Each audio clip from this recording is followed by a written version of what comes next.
이제 보습제가 엄청 중요하다고 말씀해 주셨는데 네. 그냥 쉽게 좀 올리브영 가서 어떤 걸 달라고 하면은 좋을까요? 사실 그 수많은 제품 중에서 어떤 것들이 정말 내 피부에 잘 맞는지를 찾는 거는 쉽지는 않으실 거예요.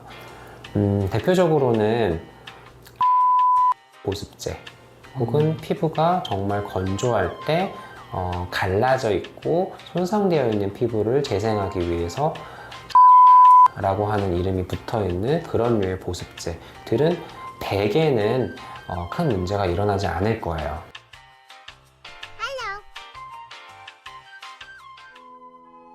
오늘은 이제 9월이잖아요. 그쵸? 네, 9월이고 네. 환절기다 보니까 음. 환절기에 대해서 너무 궁금한 점이 너무 많아서 음, 이렇게 여쭤보려고 찾아왔습니다. 네네. 무엇이든 물어보세요.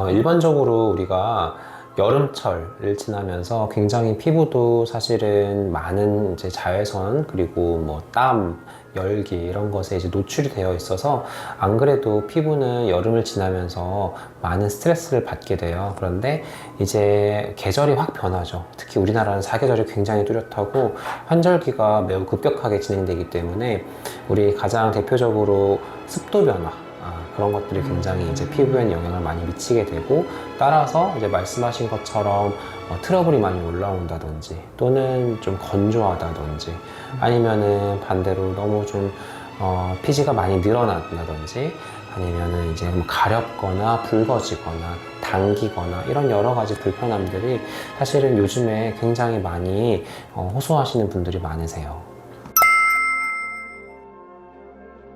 사실 저는 그거보다 먼저 평소에 어떻게 세안을 하세요부터 보통 여쭤봐요.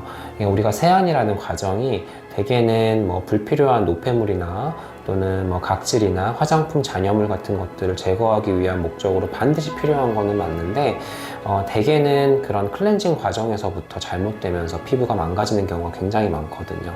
대표적으로 클렌징이 너무 과하거나 또는 본인 피부 타입에 맞지 않는 클렌징을 하시거나 아니면은 그런 클렌징에 따른 적절한 보습이 반드시 따라오지 못하거나 이런 경우에 사실은 거기서부터 피부가 망가지는 출발이라고 저는 생각을 해서 그런 것부터 저는 항상 강조를 드리고 있고 이중 세안을 하신다고 하더라도 클렌징 밀크나 클렌징 로션 같은 타입을 저는 먼저 권해드리고 있어요.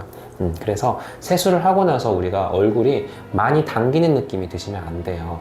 그리고 그 상태로 반드시 바로 보습제를 발라주시는 게 중요한데 보습제 같은 경우는 제가 강조드리는 성분이 몇 가지가 있는데 일단은 피부를 좀 회복하기 위한 그런 도움을 주는 성분으로 이를테면 세라마이드 혹은 뭐 판테놀이라는 그런 성분, 비타민 B5의 성분인데 그런 성분이나 아니면 알란토인 이런 등등의 성분들이 대표적으로 우리가 피부를 좀 보습에 도움이 되는 성분이라고 볼 수 있고요.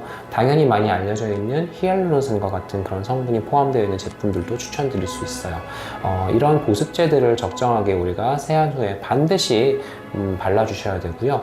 그리고 마지막으로 보습이 중요하다고 제가 말씀을 드린다고 해서 보습제의 종류를 여러 가지 혹은 단계를 여러 단계로 바르시는 것 또한 화장품에 의한 추가적인 자극이 주어질 수 있기 때문에 저는 웬만하면 한두 가지 정도, 한 가지 내지 두 가지 정도의 보습제를 여러 번 덧바르는 것 쪽으로 추천을 드리고 있어요.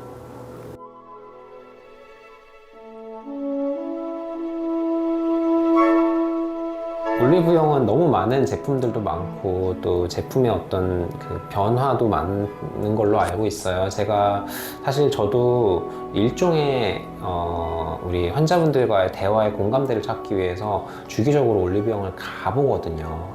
그런데 사실 그 수많은 제품 중에서 어떤 것들이 정말 내 피부에 잘 맞는지를 찾는 거는 쉽지는 않으실 거예요. 대표적으로는 아토피용 보습제 혹은 피부가 정말 건조할 때 갈라져 있고 손상되어 있는 피부를 재생하기 위해서 시카라고 하는 이름이 붙어 있는 그런 류의 보습제들은 대개는 큰 문제가 일어나지 않을 거예요.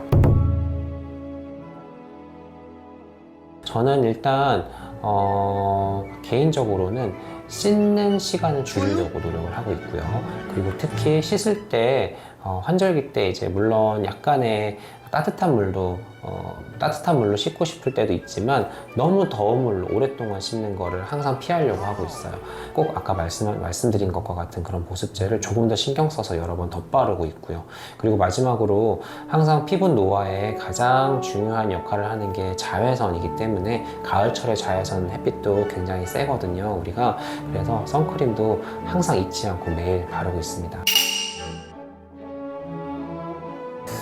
일단 첫 번째, 클렌징을 올바르게 하기. 그리고 두 번째, 적절한 보습을 꼭 잘 해주기. 그 다음에 마지막으로 본인 스스로 해결하려고 하지 마시고 꼭 피부과 전문의와 상담을 통해서 적절한 해결책을 찾아가시기. 이 세 가지를 오늘 꼭 말씀드리고 싶어요. 혹시 또 궁금한 내용이나 저한테 묻고 싶으신 점이 있으면 댓글로 달아주셔도 좋을 것 같고요. 제가 항상 우리 구독자님들 질문이나 이런 것들 중에서 제가 답변 드릴 수 있는 부분이 있으면 그것들로 제가 안내를 드리려고 하고요. 다음번에도 좀 유익한 영상으로 찾아뵙겠습니다. 네, 감사합니다. 네, 감사합니다. 안녕. 이상한데? 그냥 네. 이렇게? 네, 그냥 세 가지? 네, 그렇게 해도 되고 세 그냥 가지? 캡처할게요. 네. 오, 좋아요. 네. 가지. 그게 좋습니다. 오, 좋습니다. 네. 알겠습니다.